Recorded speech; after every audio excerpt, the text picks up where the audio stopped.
পটল সুন্দরী কিভাবে তৈরি করব আজকে সাথে থেকে সবাই দেখতে থাকো। আসসালামু আলাইকুম বন্ধুরা। এই যে এখানে আমি পটল নিয়ে নিয়েছি। এই যে দেখতে পাচ্ছ পটলগুলো আমি এভাবে কেটে নিব বন্ধুরা। উপরের একেবারে শ্যামলা অংশটা একটু এই যে ছুরি দিয়ে একটু কেটে নেব। কোনো বন্ধুরা খোসাটা যে ছাড়িয়ে নেব না, একেবারে খোসা ছাড়ানো হয় এইভাবে ছাড়াবো না। এই যে কীভাবে করতেছি ওইভাবে করব। বন্ধুরা সবাই ফুল ওয়াশ করে দেখো এই পটল সুন্দরী রেসিপি কিভাবে তৈরি করব। আর একেবারে সহজ একটা উপকরণে হয়, খাইতে কোনো ভীষণ মজাদার হয়।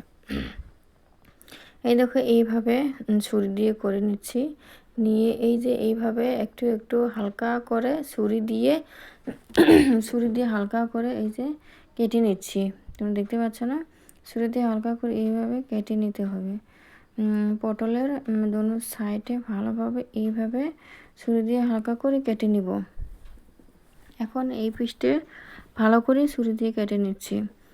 বন্ধুরা এই পটল রেসিপিটা যে এত টেস্ট হয়, পটল ভাজাটা কি বলবো, খেয়ে দেখো একবার হলো। এই যে সবগুলো করে নিয়েছি একেবারে রেডি করে। এখন আমি এখানে লবণ দিয়ে দিলাম।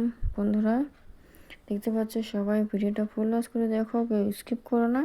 ভীষণ মজাদার একটা রেসিপি, সহজ সিম্পল, কিন্তু খাইতে দারুণ টেস্ট হয়। একটু মশলার গুঁড়ো দিয়ে দিলাম, দেখতে পাচ্ছ কতটুকু, বেশি লাগবে না। আর হলুদ গুঁড়ো দিয়ে দিলাম।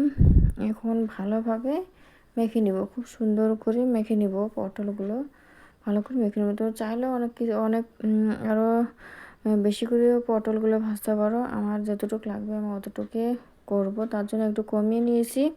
পটলগুলো ভালো করে মেখে নেওয়া হয়েছে। এখন কড়াতে সরিষার তেল দিয়ে দিলাম। দেখতে পাচ্ছি সরিষার তেলটা কড়াটা একেবারে ভালোভাবে গরম করে নিয়ে সরিষার তেল দিয়ে দিয়েছি। তেলটা কিন্তু আমার দেখো ভালোভাবে গরম হয়ে গেছে। এখন আমি পটলগুলো দিয়ে দিলাম। এই যে পটলগুলো আস্তে আস্তেই থাকবে এইভাবে। পটলটা কিন্তু একেবারে দোফালা করে কাটবো না। এই যে এইভাবে পটলগুলো দিয়ে দিলাম। এখন পটলগুলো দিয়ে একটু এই যে হালকা করে নেড়ে চেড়ে নিচ্ছি ভালো করে তেলের মধ্যে। দেখতে পাচ্ছ, পটল নেড়ে চেড়ে নিয়ে আমি ঢাকনা দিয়ে ঢেকে দিব। এই ঢাকনা খুলে এই দেখো এক সাইডটা উল্টে দিয়ে দিলাম। গ্যাসটা কমিয়ে দিতে হবে, তাহলে পটলটা একটু সিদ্ধ হয়ে যাবে। আস্ত পটল দিয়েছি যেহেতু, তখন ঢাকনা দিয়ে একটু ঢেকে দিলে টপ করে সিদ্ধ হয়ে যাবে। এই যে গ্যাসটা কমিয়ে রেখে এক সাইডটা উল্টে দিয়ে দিয়েছি। দেখতে পাচ্ছ এক সাইডটা উল্টে দিয়েছি। এখন এই যে এইভাবে চেপে দিতে হবে।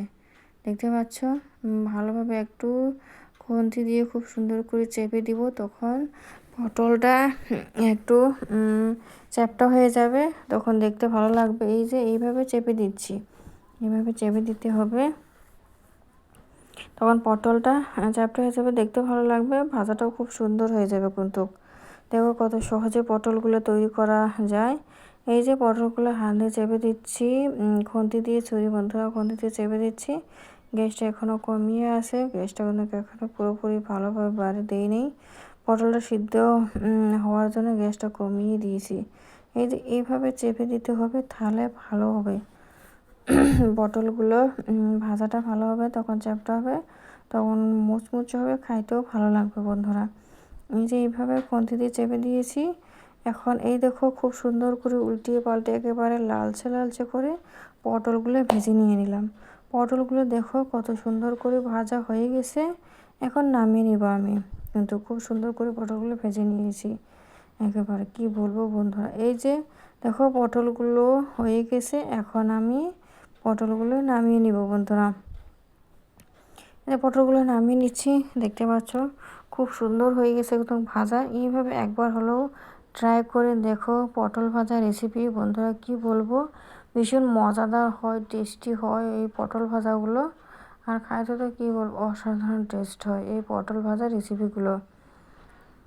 বন্ধুরা একেবারে সহজ সহজ রেসিপি পাওয়ার জন্য অবশ্যই আমার চ্যানেলে চোখ রাখো। আর ভিডিওটা ভালো লাগলে অবশ্যই সাবস্ক্রাইব করে পাশে থাকো। বন্ধুরা আজকের পর্যন্ত এখানে রেসিপি দেখিয়ে দিলাম, একেবারে সহজ।